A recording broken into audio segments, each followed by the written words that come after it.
production of biologics and biosimilars.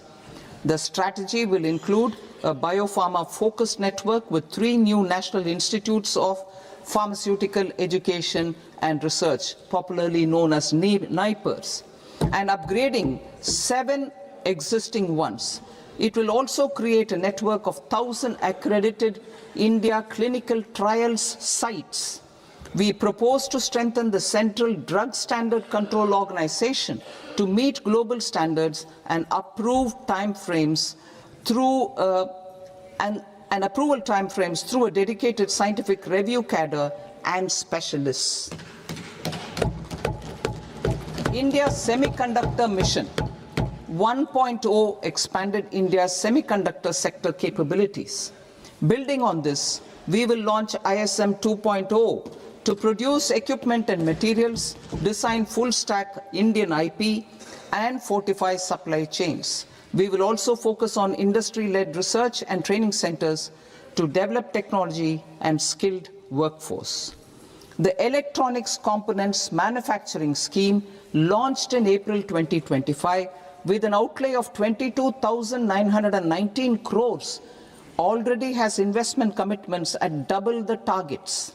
We propose to increase the outlay to 40,000 crores to capitalize on this momentum.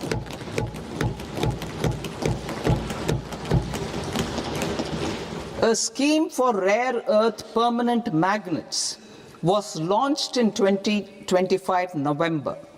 We now propose to support the mineral-rich states of Odisha, Kerala, Andhra Pradesh and Tamil Nadu to establish dedicated rare earth corridors to promote mining, processing, research and manufacturing. To enhance domestic chemical production and reduce import dependency, we will launch a scheme to support states in establishing 3 dedicated chemical parks through challenge route on a cluster-based plug-and-play model. Strong capital goods.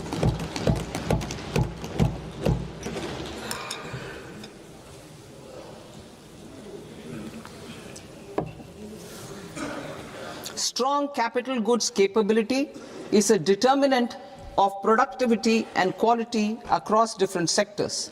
Towards building this capacity, I propose the following. High-tech tool rooms will be established by central public sector enterprises at 2 locations as digitally enabled automated service bureaus that locally design, test and manufacture high-precision components at scale and at lower cost. 2. A scheme for enhancement of construction and infrastructure equipments will be introduced to strengthen domestic manufacturing of high value and technologically advanced CIE. This can range from lifts in a multi-storied apartment or firefighting equipment in multiplexes, large or small, and to tunnel boring equipments for building metros and high-altitude roads. I also propose a scheme for container manufacturing to create a globally competitive container manufacturing ecosystem with a budgetary allocation of 10,000 crores over a 5-year period. For the labor-intensive textile sector, I propose an integrated program with 5 subparts. 1. The National Fiber Scheme for self-reliance in natural fibers, such as silk, wool and jute, man-made fibers, and new age fibers. Textile expansion and employment scheme to modernize traditional clusters with capital support for machinery, technology upgradation, and common testing and certification centers. 3. The National Handloom and Handicraft Program to integrate and strengthen existing schemes and ensure targeted support for weavers and artisans. Tex Eco initiative to promote globally competitive and sustainable textiles and apparels. Samarth 2.0 to modernize the upgrade the textile skilling ecosystem through collaboration with industry and academic institutions. Further, I propose to set up mega textile parks in challenge mode. They can also focus on bringing value addition to technical textiles. I propose to launch the Mahatma Gandhi Gram Swaraj initiative to strengthen khadi, handloom and handicrafts. This will help in global market linkage and branding. It will streamline and support training, skilling, quality of process and production. This will benefit our weavers, village industries, one district, one product ODOP initiative, and also our rural youth. India has the potential to emerge as a global hub for high quality, affordable sports goods. I propose a dedicated initiative for sports goods that will promote manufacturing, research, and innovation in equipment design as well as material sciences. Rejuvenation of legacy industrial clusters. I propose to introduce a scheme to revive 200 legacy industrial clusters to improve their cost competitiveness and efficiency through infrastructure and technology upgradation.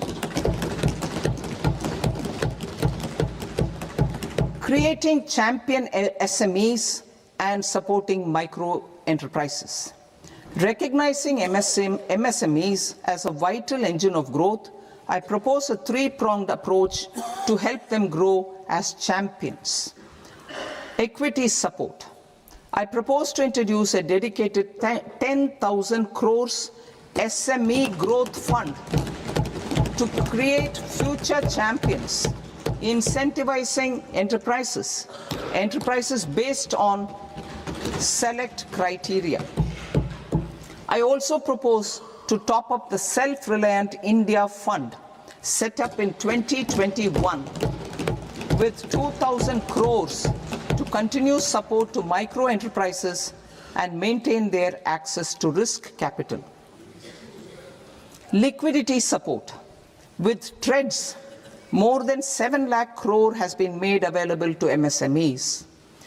To leverage its full potential, I propose 4 measures. 1. Mandate TREDS as the transaction settlement platform for all purchases from MSMEs by CPSEs, serving as a benchmark for other corporates. 2. Introduce a credit guarantee support mechanism through CGT-MSE for invoice discounting on TREDS platform. 3. Link GEM with TREDS for sharing information with financiers about government purchases from MSMEs, encouraging cheaper and quicker financing. 4. Introduce TREDS receivables as asset-backed securities, helping develop a secondary market, enhancing liquidity and settlement of transactions. Professional support. Government will facilitate professional institutions such as the ICAI, ICSI, ICMAI to design short-term modular courses and practical tools to develop a cadre of corporate mitras, especially in Tier 2 and Tier 3 towns.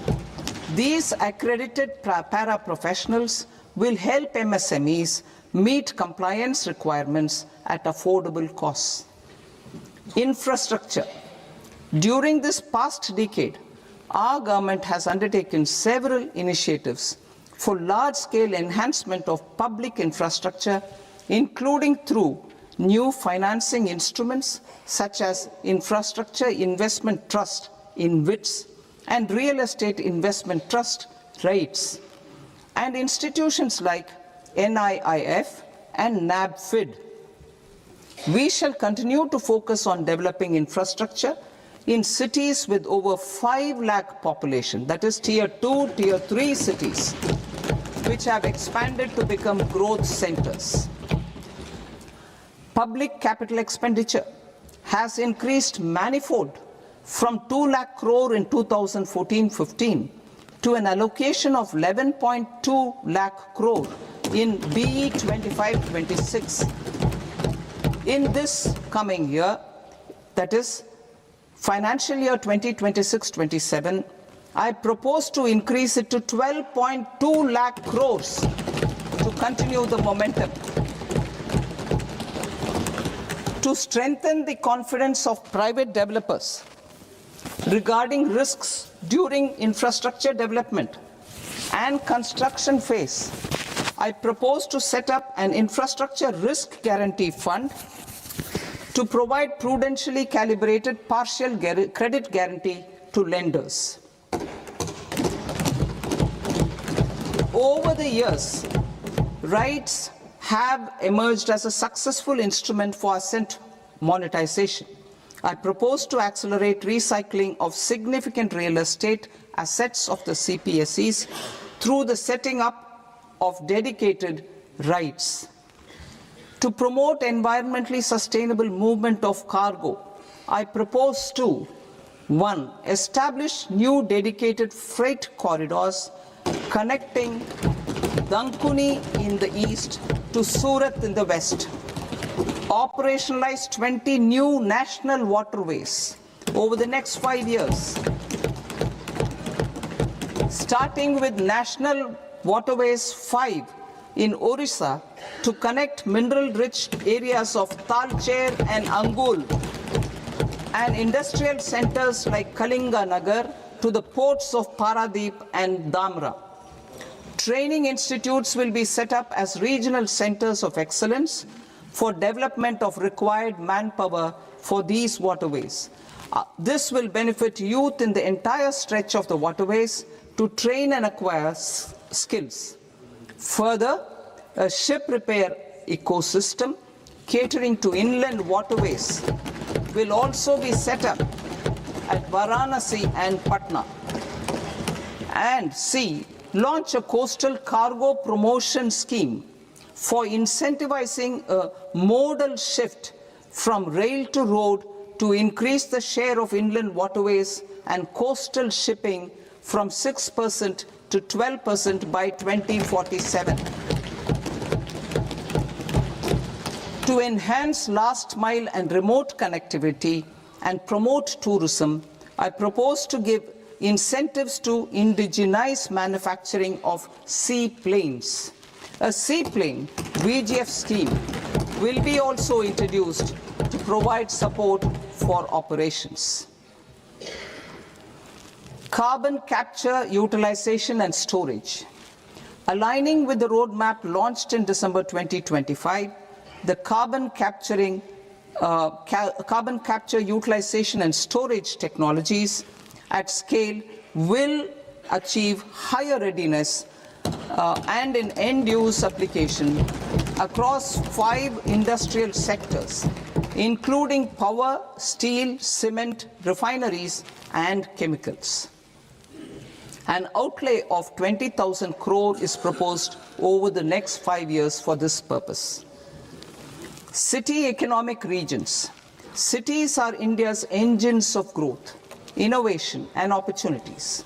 We shall now focus on Tier 2, Tier 3 cities, and even temple towns, which need modern infrastructure and basic amenities. This budget aims to further amplify the potential of cities to deliver the economic power of agglomerations by mapping city economic regions based on their specific growth drivers. An allocation of 5,000 crore per CER over 5 years is proposed for implementing their plans through a challenge mode with a reform-cum-result-based financing mechanism. In order to promote environmentally sustainable passenger systems, we will develop 7 high-speed rail corridors between cities as growth connectors, namely Mumbai to Pune, Pune to Hyderabad, Hyderabad to Bengaluru, Hyderabad to Chennai, Chennai to Bengaluru, Delhi to Varanasi, Varanasi to Siliguri.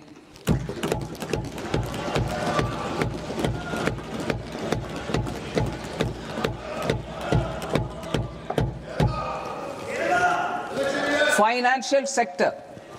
The Indian banking sector today is characterized by strong balance sheet, historic highs in profitability, improved asset quality, and coverage exceeding 98% of villages in the country. At this juncture, we are well placed to futuristically evaluate the measures needed to continue on the path of reform-led growth of this sector. I propose setting up a high-level committee on banking for Vikasit Bharat.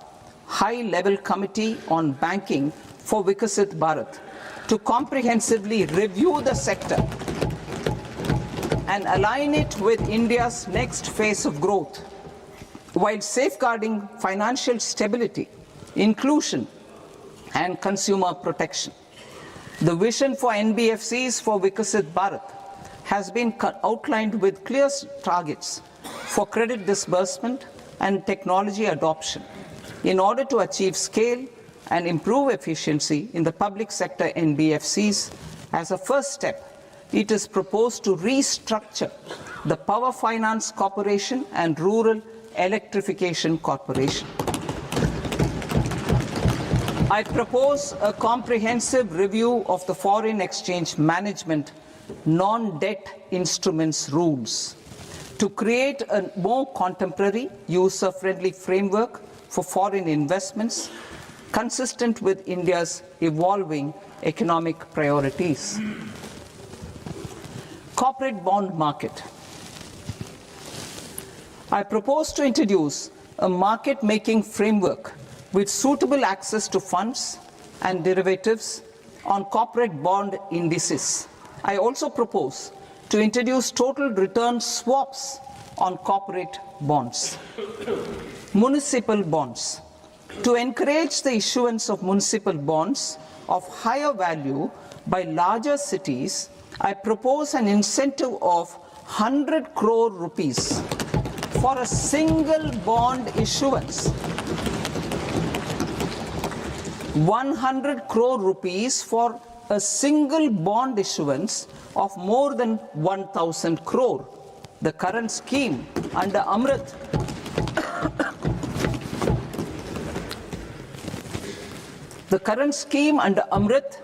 which incentivizes issuances up to 200 crores only, will also continue to support smaller and medium towns. That will also continue to support the smaller and medium towns. Ease of doing business. Individual persons resident outside India, PROI, will be permitted to invest in equity instruments of listed Indian companies through the Portfolio Investment Scheme. It is also proposed to increase the investment limit for an individual PROI under the scheme from 5% to 10%, with an overall investment limit for all individual PROIs to 24% from the current 10%. Emerging technologies including AI. 21st century is technology driven.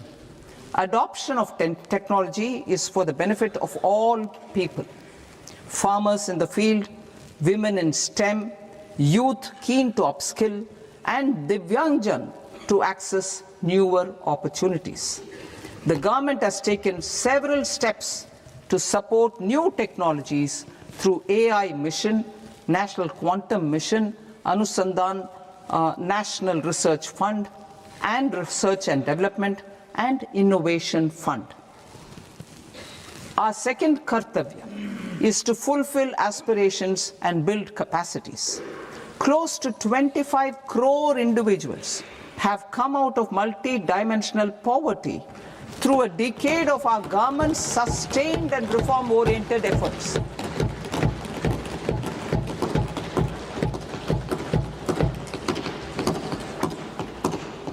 Our government has therefore decided to place a renewed emphasis on the service sector to provide a pathway to fulfilling aspirations of a youthful India with the following measures. I propose to set up a high-powered Education to Employment and Enterprises Standing Committee to recommend measures that focus on services sector as a core driver of Vikasit Bharat.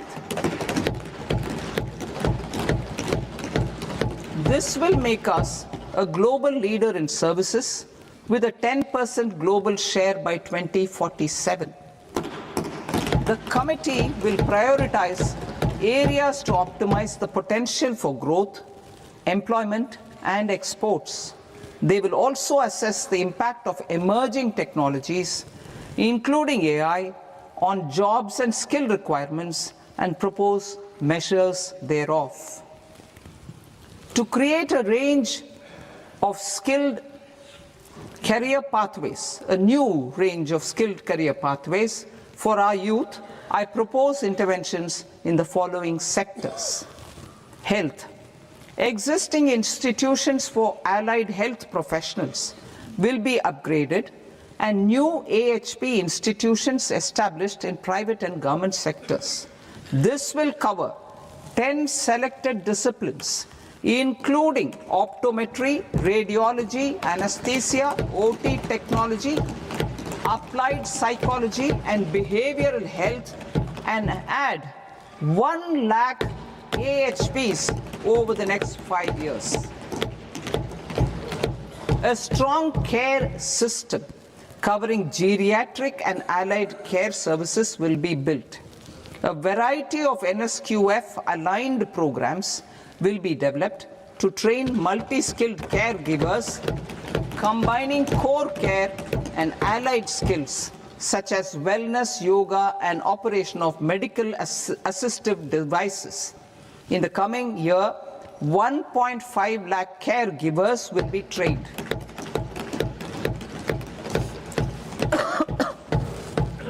Hubs for medical value tourism. To promote India as a hub for medical tourism services, I propose to launch a scheme to support states in establishing 5 regional medical hubs in partnership with the private sector. These hubs will serve as integrated healthcare complexes that combine medical, educational, and research facilities. They will have Ayush centers, medical value tourism facilitation centers, and infrastructure for diagnostics, post-care, and rehabilitation. These hubs will provide diverse opportunities, job opportunities for health professionals, including doctors and AHPs. Ancient Indian yoga, already respected in several parts of the world, was given a mass global recognition when Honorable Prime Minister took it to the UN. Post-COVID, Ayurveda gained a similar global acceptance and recognition. Exporting quality Ayurveda products helps farmers who grow the herbs and youth who process the products. To meet growing global demand, a few more steps are being taken. I propose to 1. Set up 3 new All India Institutes of Ayurveda. 2. Upgrade Ayush pharmacies and drug testing labs for higher standards of certification ecosystem and make available more skilled personnel. 3. Upgrade the WHO Global Traditional Medicine Center in Jamnagar to bolster evidence-based research, training, and awareness for traditional medicine. Animal husbandry. Livestock contributes to close to 16% of farm income, including of poor and marginal households. to scale up availability of veterinary professionals by more than 20,000.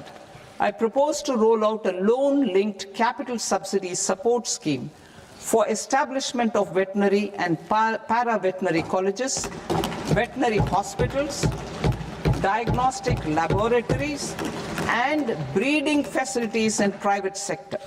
Collaboration between Indian and foreign institutions will also be facilitated. Orange economy. India's animation, visual effects, gaming and comics sector, AVGC sector, is a growing industry projected to require 2 million professionals by 2030. I propose to support the Indian Institute of Creative Technologies, Mumbai, in setting up AVGC content creator labs in 15,000 secondary schools all over the country and 500 colleges. The Indian design industry is expanding rapidly, and yet there is a shortage of Indian designers. I propose to establish, through Challenge Route, a new National Institute of Design to boost design education and development in the eastern region of India. Education. Our government will support states through Challenge Route in creating 5 university townships in the vicinity of major industrial and logistics corridors. These planned academic zones will host multiple universities, colleges and research institutions, skill centers and residential complexes. In higher education, STEM institutions, prolonged hours of study and laboratory work pose some challenges for girl students. Through VGF, Viability Gap Funding and capital support, one girls' hostel will be established in every district.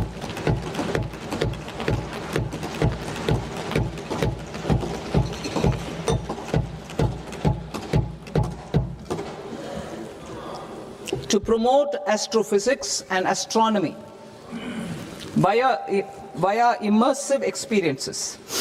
4 telescope infrastructure facilities will be set up or upgraded.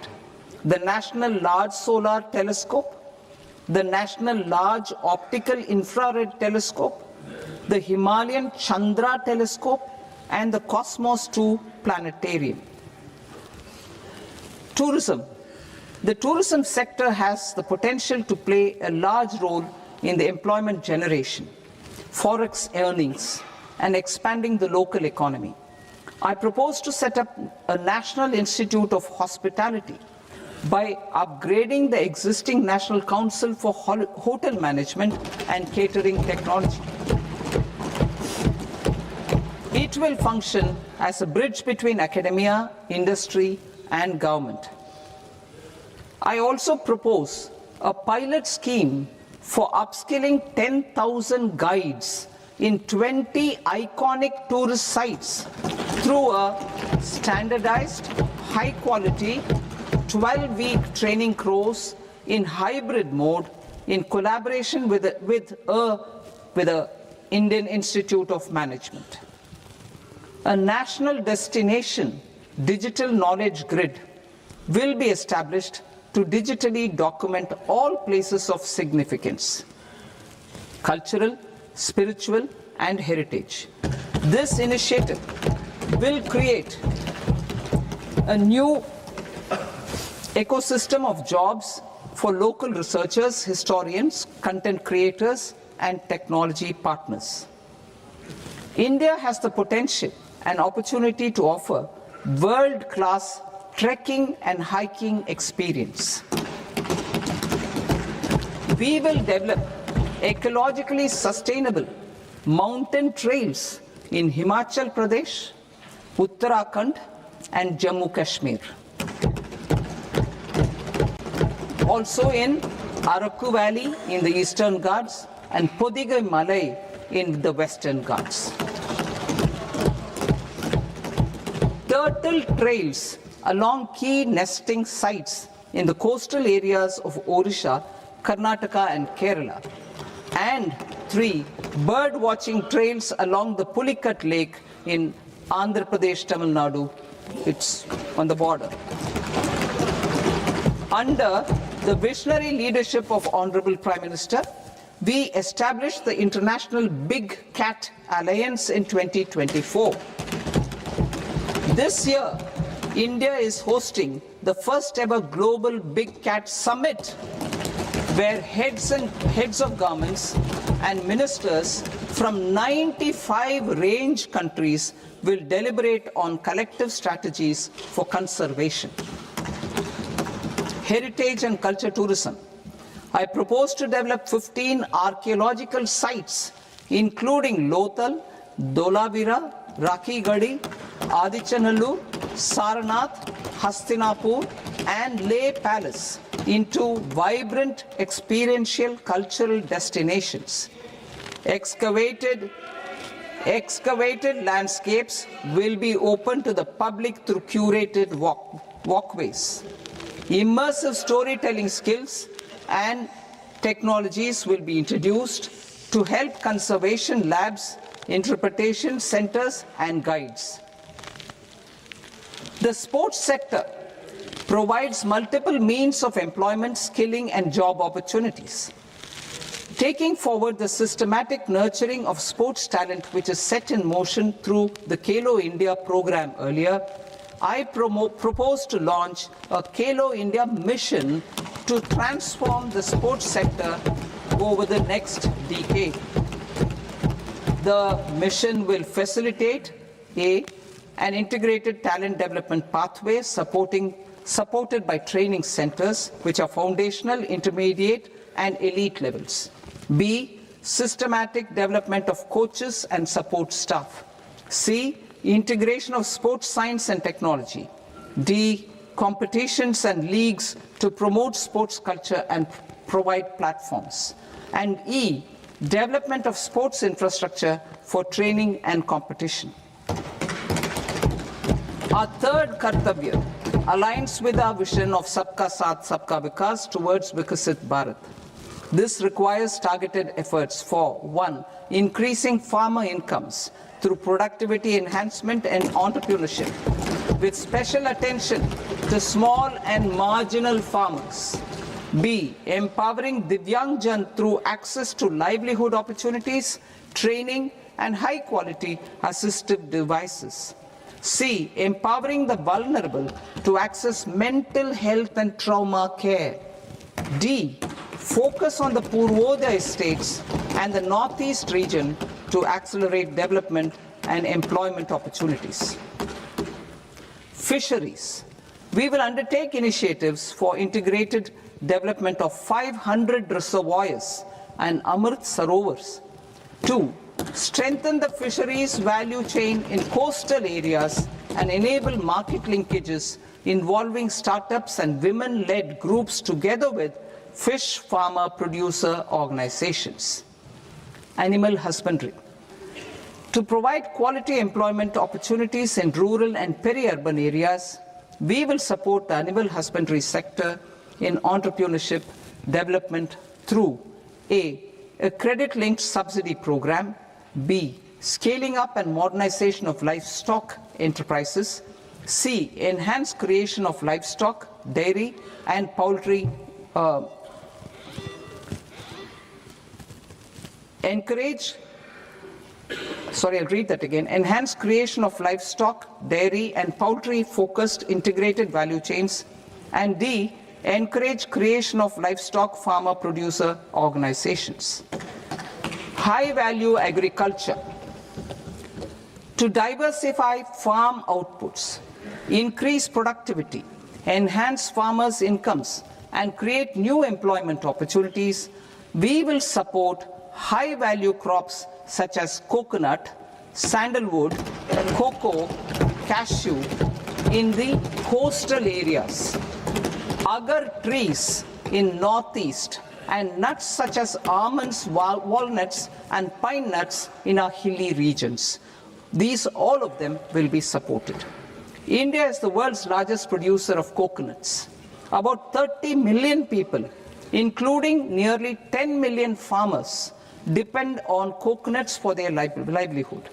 To further enhance competitiveness in coconut production, I propose a coconut promotion scheme to increase production and enhance productivity through various interventions, including replacing and non-productive trees with new saplings or plants or varieties in major coconut growing states. A dedicated program is proposed for Indian cashew and cocoa to make India self-reliant in raw cashew and coconut production and processing, enhance export competitiveness, and transform Indian cashew and Indian cocoa into premium global brands by 2030. Sandalwood. Sandalwood is closely linked to India's social and cultural heritage. Our government will partner with state governments to promote focused cultivation and post-harvest processing to restore the glory of the Indian sandalwood ecosystem, to rejuvenate old, low-yielding orchards, and expand high-density cultivation of walnuts, almonds, and pine nuts. We will support a dedicated program to enhance farmer incomes and in bringing value addition by engaging youth. Bharat Vistar, that is virtually integrated system to access agricultural resources. I propose to launch Bharat Vistar, a multilingual AI tool that shall integrate the AgriStack portals and the ICAR package on agricultural practices with AI systems. This will enhance farm productivity, enable better decisions for farmers, and reduce risk by providing customized advisory support. She Marts for rural women-led enterprises. Building on the success of Lakpati Didi program, I propose to help women take the next step from credit-linked livelihoods to being owners of enterprises. Self-help entrepreneur, She Marts will be set up as community-owned retail outlets within the cluster-level federations through enhanced and innovative financing instruments. Empowering Divyangjan. Divyangjan Kaushal Yojana. Information technology, AVGC sectors, hospitality and food and beverages sectors often offer task-oriented and process-driven roles which are suitable for Divyangjan. We will ensure dignified livelihood opportunities through industry-relevant and customized training specific to each Divyangjan group. Divyang Sahara Yojana. Timely access to high-quality assistive devices for all eligible Divyangjan is a fundamental need.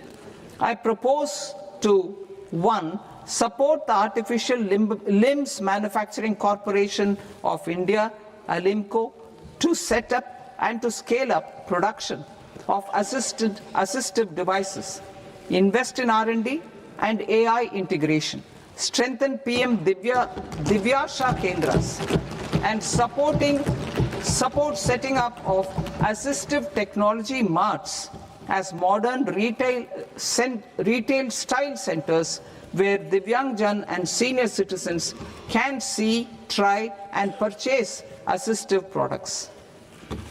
Reaffirming our commitment to mental health and trauma care. There are no national institutes for mental health care in North India.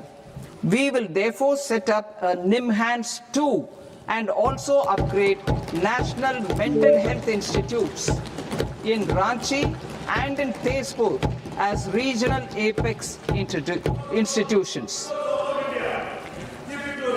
Emergencies expose families, particularly the poor and vulnerable, to unexpected expenditure.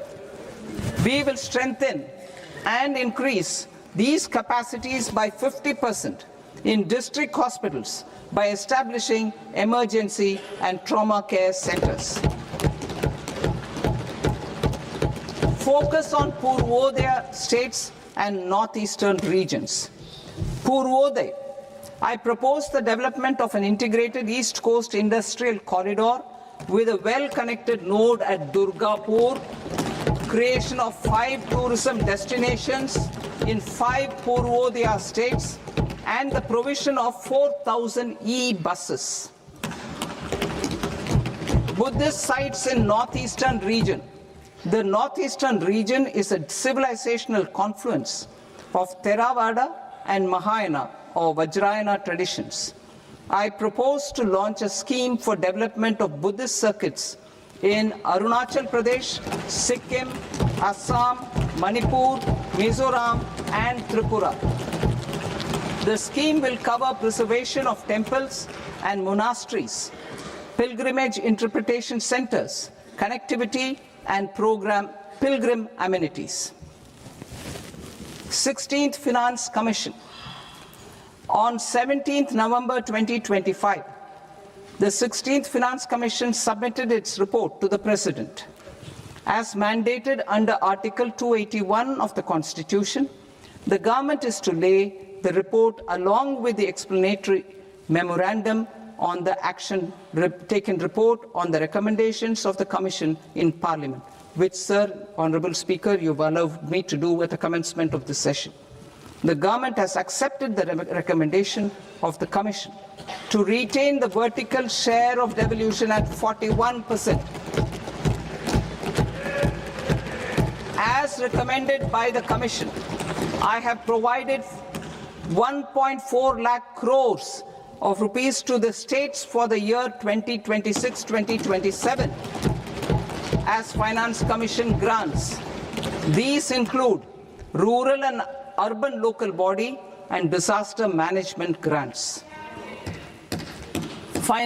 Fiscal consolidation. Government has been delivering on our fiscal commitments consistently without compromising on social needs. To strive towards accepted standards of fiscal management in Budget 25-26, I had indicated that the central government would target reaching a debt to GDP ratio of 50 plus or minus 1% by 2030-31. In line with this, the debt to GDP ratio is estimated to be 55.6% of GDP in BE 26-27. compared to 56.1% of GDP in RE 25-26. A declining debt to GDP ratio will gradually free up resources for priority sector lending and expenditure by reducing the outgo on interest payments. One of the main operational instruments for debt targeting is the fiscal deficit. I am happy to inform this august House that I fulfilled my commitment made in 2021-2022 to reduce fiscal deficit below 4.5% of GDP by 25-26. In RE 25-26, the fiscal deficit has been estimated at par with BE of 2025-26 at 4.4% of GDP. In line with the new fiscal prudence path of debt consolidation, the fiscal deficit in BE 26-27 is estimated to be 4.3% of the GDP.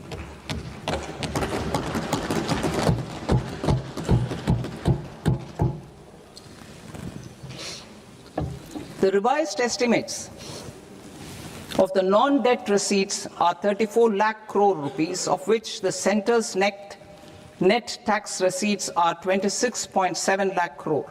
The revised estimate of the total expenditure is 49.6 lakh crore rupees, of which the capital expenditure is about 11 lakh crores. Budget estimates 2026 to 2027. Coming to 26-27, the non-debt receipts and the total expenditure are estimated as 36.5 lakh crore and 53.5 lakh crore respectively. The centre's net tax receipts are estimated at 28.7 lakh crore rupees. To finance the fiscal deficit, the net market borrowings from dated securities are estimated at 11.7 lakh crore rupees. The balance financing is expected to come from small savings and other sources. The gross market borrowings are estimated at 17.2 lakh crore rupees. I'll now move to Part B. Part B, direct taxes.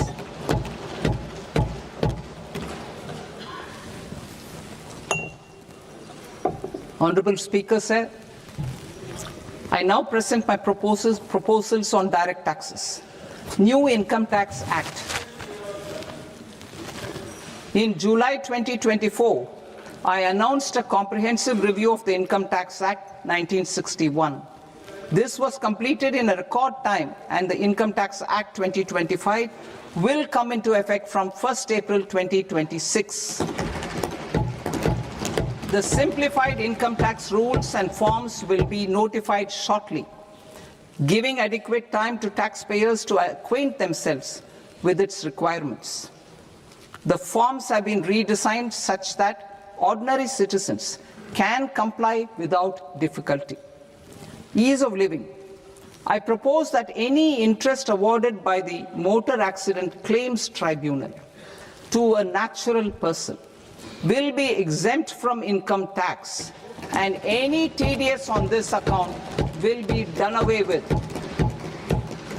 I propose to reduce TCS rate on the sale of overseas tour program package from the current 5% and 20% to 2% without any stipulation of amount. I propose to reduce TCS rate for pursuing education and for medical purposes under the Liberalized Remittance Scheme, popularly known as LRS, from 5% to 2%. Supply of manpower services is proposed to be specifically brought within the ambit of payment to contractors for the purpose of TDS to avoid ambiguity. Thus, TDS on these services will be at the rate of either 1% or 2% only. I propose a scheme for small taxpayers, wherein a rule-based automated process will enable obtaining a lower or nil deduction certificate instead of filing an application with the assessing officer. For the ease of taxpayer holding securities in multiple companies, I propose to enable depositories to accept Form 15G or Form 15H from the investor and provide it directly to various relevant companies. I propose to extend time available for revising returns from 31st December to up to 31st March with the payment of a nominal fee. I also propose to stagger the timeline for filing of tax returns. Individuals with ITR 1 and ITR 2 returns will continue to file till 31st July, and non-audit business cases or trusts are proposed to be allowed time till 31st August. TDS on sale of immovable property by a non-resident is proposed to be deducted and deposited through resident buyers and his or her PAN-based challan instead of requiring a TAN, which is a temporary accounting number. To address practical issues of small taxpayers like students, young professionals, tech employees, relocated NRIs, and such others, I propose to introduce a one-time 6-month foreign asset disclosure scheme for these taxpayers to disclose income or assets below a certain size. This scheme would be applicable for two categories of taxpayers, namely A, who did not disclose their overseas income or assets, and B, who disclosed their overseas income and or paid due tax but could not declare the asset acquired.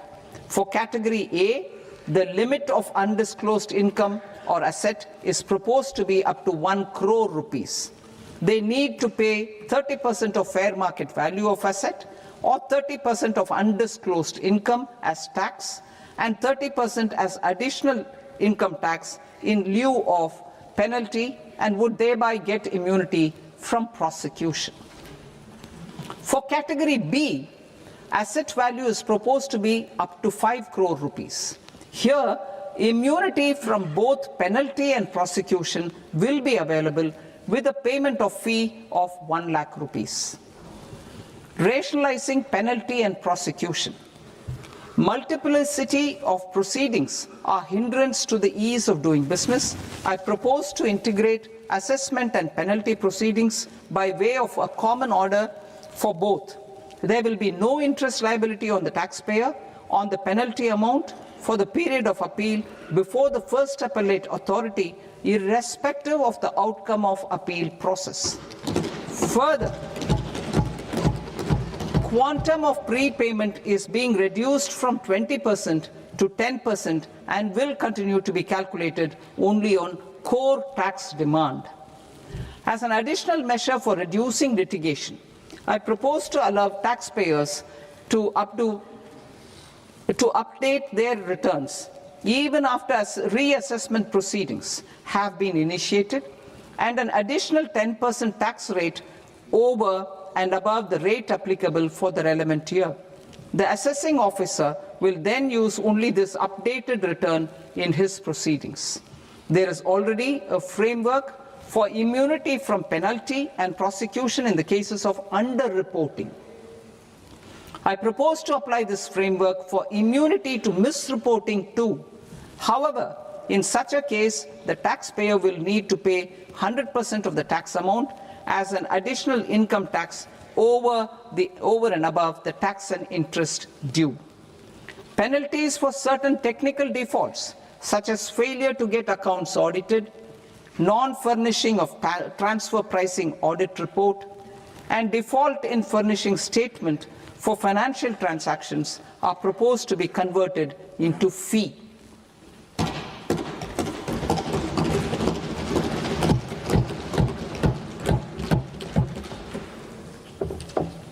I propose to rationalize prosecution framework under Income Tax Act while maintaining a careful balance for deterrence in some serious offence. Non-production of books of account and documents and requirement of TDS payment where payment is made in kind are being decriminalized. Further, minor offences will attract fine only.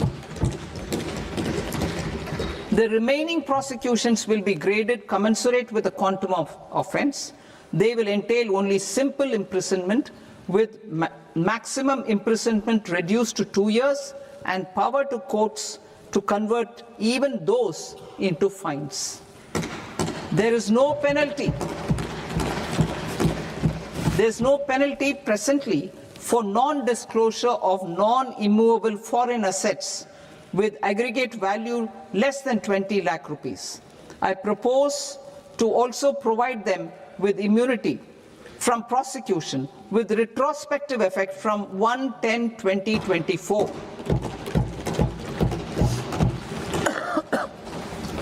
Cooperatives. Deduction is already allowed to a primary cooperative society engaged in supplying milk, oilseeds, fruits or vegetables raised or grown by its members. I propose to extend this deduction to also include supply of cattle feed and cotton seed produced by its members. I propose to allow inter-cooperative society dividend income as deduction under the new tax regime to the extent it is further distributed to its members. I further propose to allow exemption for a period of 3 years to dividend income received by a notified national cooperative federation on their investments made in companies up to 31/1/2026. This exemption would be allowed only for dividends further distributed to its member cooperatives. Supporting IT sector as India's growth engine. India is a global leader in software development services, IT-enabled services, knowledge process outsourcing services, and contract R&D services relating to software development. These businesses and their segments are quite interconnected with each other. All these services are proposed to be clubbed under a single category of information technology services with a common safe harbor margin of 15.5% applicable to all. The threshold for availing safe harbor for IT services is being enhanced substantially from 300 crore rupees to 2,000 crore rupees. Safe harbor for IT services shall be approved by an automated rule-driven process without any need for tax officer to examine and accept the application. Once applied by an IT services company, the same safe harbor can be continued for a period of 5 years at a stretch at its choice. For IT services companies who want to conclude advanced pricing agreement, APA, I propose to fast-track unilateral APA process for IT services and endeavor to conclude it within a period of 2 years. The period of 2 years can be extended by a further period of 6 months on taxpayers' request. I propose to extend the facility of modified returns available to the entity entering APA to its associated entities also. Attracting global business and investment.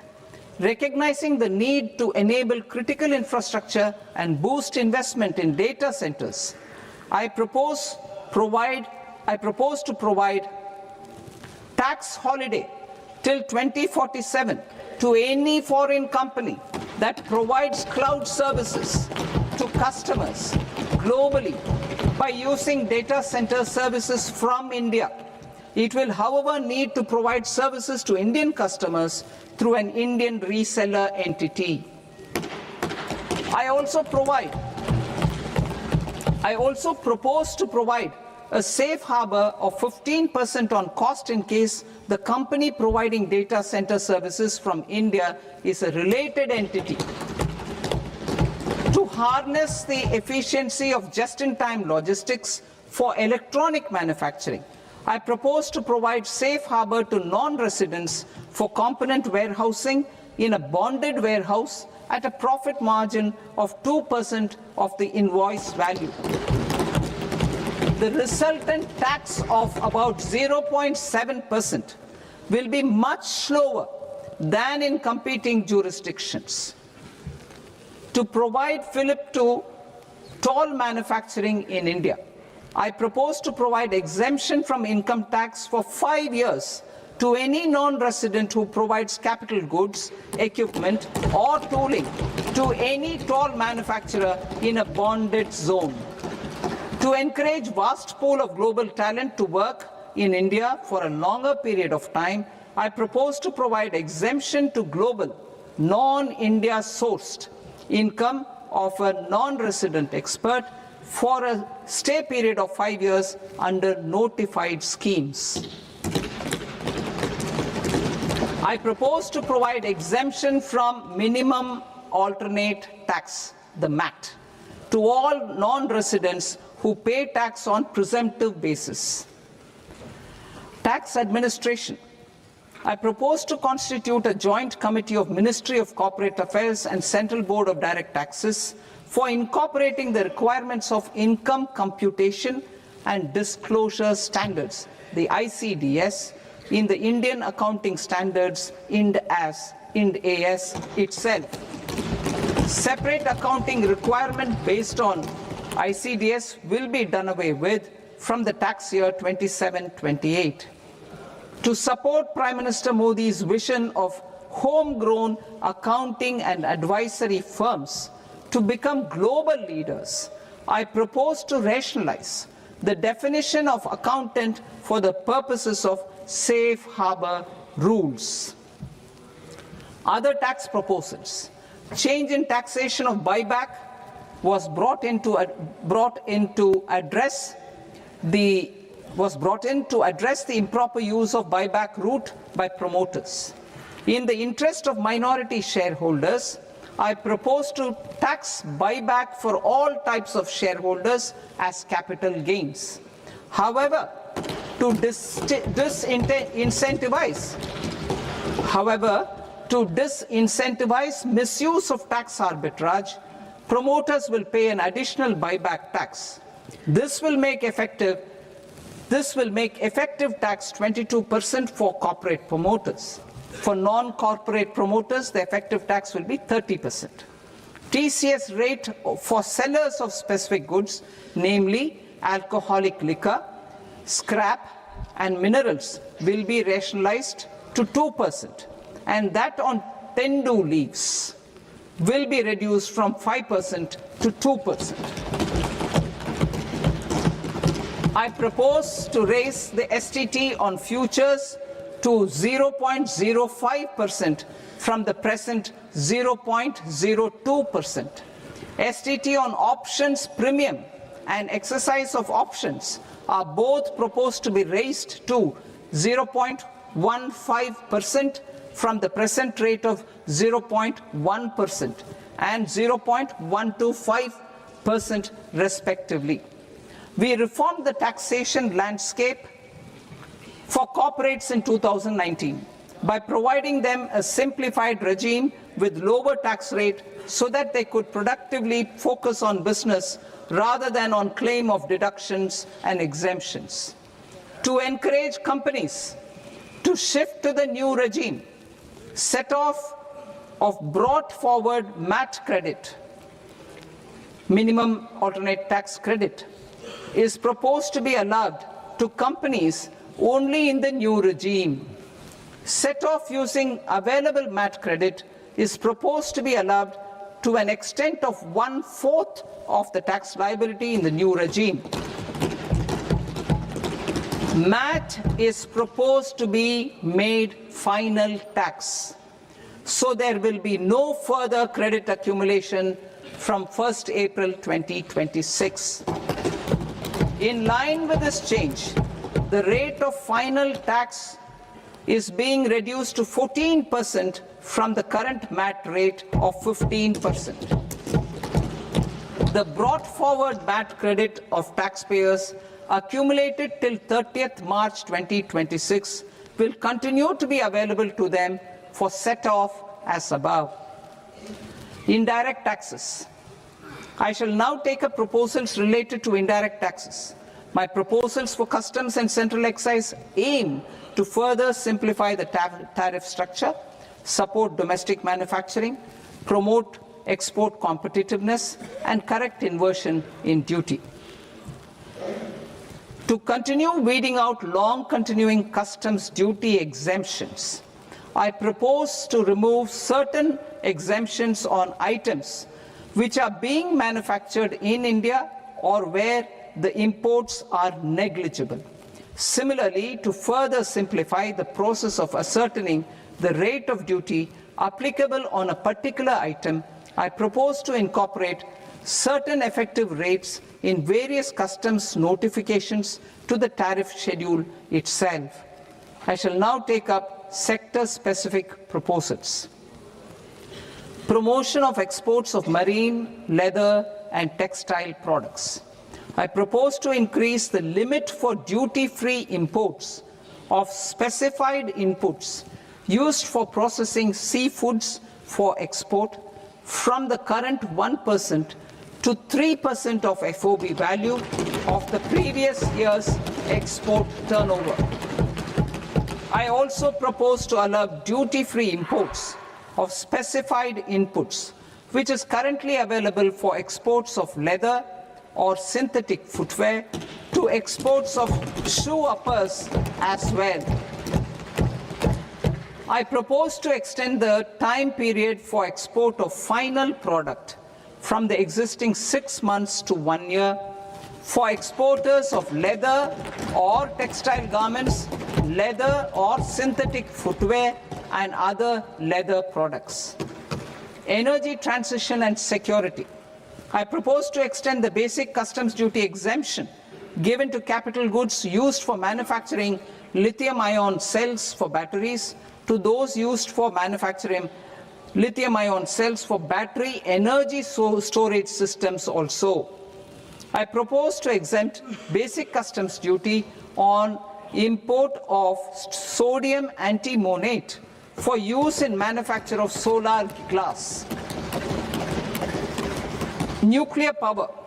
I propose to extend the existing basic customs duty exemption on imports of goods required for nuclear power projects till the year 2035 and expand it for all nuclear plants irrespective of their capacity.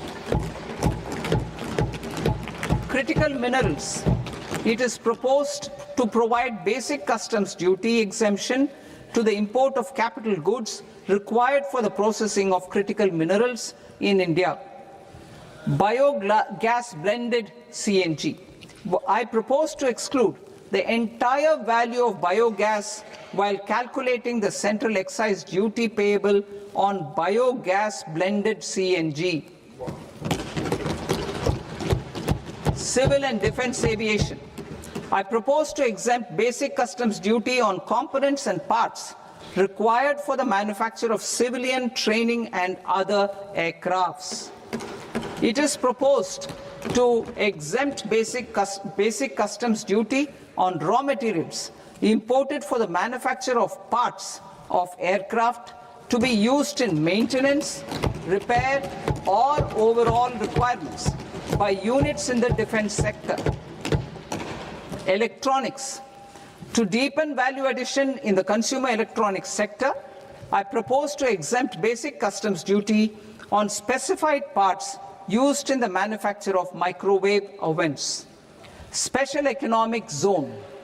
To address the concerns arising about utilization of capacity by manufacturing units in the special economic zones due to global trade disruptions, I propose as a special one-time measure to facilitate sales by eligible manufacturing units in SEZs to the domestic tariff area at concessional rates of duty.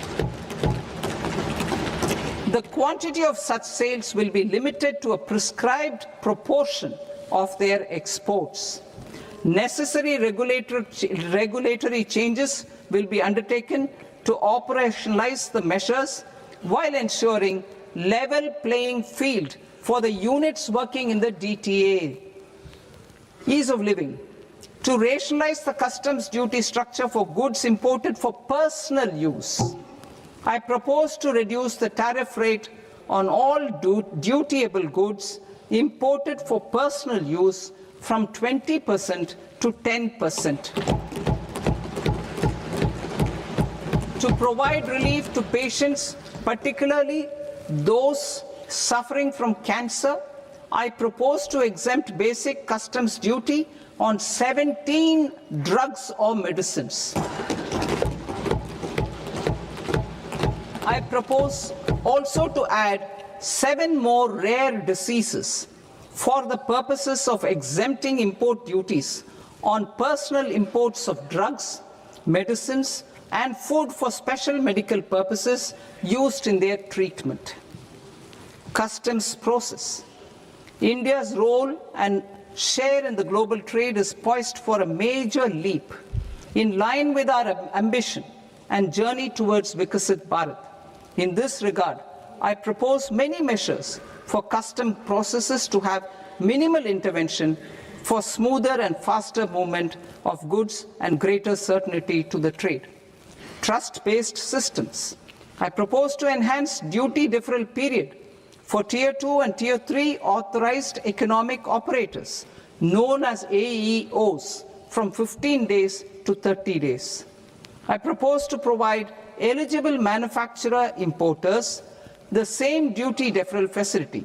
This should encourage them to get themselves accredited as a full-fledged Tier 3 AEO in due course.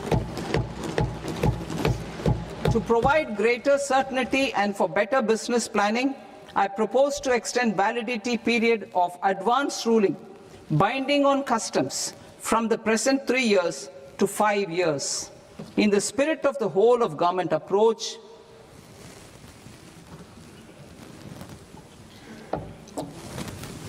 government agencies will be encouraged to leverage AEO accreditation for preferential treatment in clearing their cargo.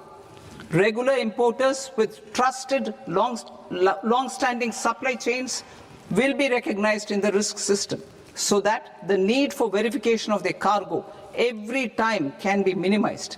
Export cargo using electronic sealing. Export cargo using electronic sealing will be provided through clearance from the factory premises to the ship. For import of goods not needing any compliance, filing of bill of entry by a trusted importer and arrival of goods will automatically notify customs for completing their clearance formalities. This will enable goods to be released immediately on arrival. The customs warehouse framework will be transformed into a warehouse operator-centric system with a self-declarations, electronic tracking, and risk-based audit. These reforms will move away from the current system of officer-dependent approvals and reduce transaction delays and compliance costs. Ease of doing business. Approvals required for cargo clearance from various government agencies will be seamlessly processed through a single and interconnected digital window by the end of the financial year. Processes involved in clearance of food, drugs, plant, and animal and wildlife products, accounting for about 70% of interdicted cargo, will be operationalized on this system by April 2026 itself. For goods not having any compliance requirement, clearance will be done by customs immediately after online registration is completed by the importer, subject to the payment of duty. Customs integrated system will be rolled out in 2 years as a single integrated and scalable platform for all customs processes. Utilization of non-intrusive scanning with advanced imaging and AI technology for risk assessment will be expanded in a phased manner with the objective to scan every container across all the major ports. New export opportunities to support Indian fishermen to fully harness the economic value of marine resources beyond our territorial waters. The following measures will be taken. A. Fish catch by an Indian fishing vessel in exclusive economic zone or on the high seas will be made free of duty. Landing of such fish on foreign port will be treated as export of goods. Safeguards will be put in place to prevent misuse during fish catch, transit, or transshipment. To support aspirations of India's small businesses, artisans, and startups to access global markets through e-commerce, I am pleased to announce complete removal of the current value cap of 10 lakh rupees per consignment on courier exports. In addition, handling of rejected and returned consignments will be improved with effective use of technology for identifying such consignments. I propose to revise provisions governing baggage clearance during international travel to address genuine concerns of passengers. The revised rules will enhance duty-free allowances in line with the present-day travel realities and provide clarity in temporary carriage of goods brought in or taken out. There are honest taxpayers who are willing to settle disputes by paying all their dues. but they get deterred due to negative connotation associated with penalty. They will now be able to close cases by paying an additional amount in lieu of penalty. Honorable Speaker, sir, with this, I commend the budget to this august House. Jai Hind.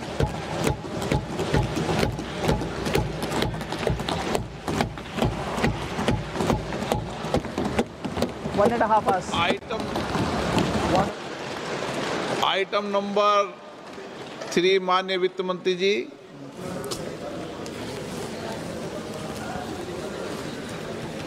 Item number 2, sir. 3 Sir, with your permission, I rise to lay on the table of the following statements under Section 3(1) of the Fiscal Responsibility and Budget Management Act of 2003. Medium-term fiscal policy cum fiscal policy strategy statement and macroeconomic framework statement. Item number 4 माननीय वित्त मंत्री जी। Sir, with your permission, I move for leave to introduce the Finance Bill 2026. प्रश्न ये कि विधेयक को पुनर्स्थापित करने की अनुमति प्रदान की जाए। जो सदस्य इस पक्ष में हाँ गए, जो सदस्य विरोध में ना गए, मेरे विचार में निर्णय हाँ वालों के पक्ष में हाँ वालों के पक्ष में अनुमति प्रदान की जाती है। माननीय मंत्री जी, आप विधेयक पूरे स्थापित करें। Sir, I introduce the bill. माननीय सदस्य, आपको सूचित किया जाता है कि माननीय वित्त मंत्री जी के बजट भाषण की कॉपी पब्लिकेशन काउंटर पर ली जाती है। बजट भाषण और बजट से संबंधित दस्तावेज आपके मोबाइल फोन और मेंबर पोर्टल्स पर ही उपलब्ध है। सभा की कार्रवाई कल सोमवार दिनांक 2 फरवरी 2026 को प्राप्त 11 बजे तक के लिए स्थगित की जाती है।